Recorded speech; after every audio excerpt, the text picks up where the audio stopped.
Step 6 is to agree, the whole point of the conversation. So you've made your recommendation and you'll get one of 3 answers: yes, no, or maybe. Yes, you might think is a great answer. It can be a dangerous answer, because how often have you been in situations where someone's agreed with something that you've said, only to find later nothing has happened? What we suggest here is to think about translating yes from a noun into a verb. And what that means is to make sure when they do say yes, you get some traction, you get some action in terms of what they're going to do to make that yes a reality for you and for them. No can be a good answer too, for at least 2 reasons. One is you won't waste any time pursuing things that just aren't achievable, and it may give you a chance to understand in more depth what this no is really about. The one to think about here, though, is the maybe. Because when we get a maybe, we want to think about translating the maybe into a yes that's worth having.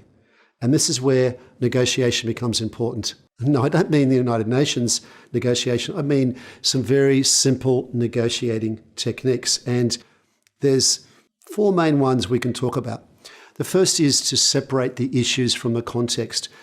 Too often when we negotiate, we talk about things we can't really change. That's called context.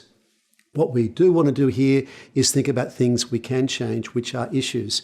In a commercial negotiation, it's going to be things like price, like scope, like resources, like timeframes. We can change them in terms of our conversation.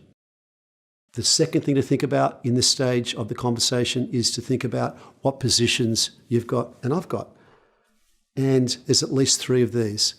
There's a first position where you start, the most favoured, which is most of what you'd like to get from the conversation, and the least favoured, the last position, is the last thing you'll agree to before you walk away to something else, because that agreement just isn't worth having. And you'll find your positions and their positions will be opposites to each other. The third thing to think about in negotiating is to anchor your negotiations, to make sure you get what you want on the table early and often. This means you can anchor the negotiation and get bargained down, which is much easier than having to them start to anchor the negotiation. You've got to bargain them up. The fourth thing to think about is to bargain in bundles. What we mean here is to put all your issues together in one offer to them. So if we are talking about price and timing and resources, we make an offer of all 3 of them together in one bundle. This is called bargaining with a hierarchy of concessions. Very, very useful tip.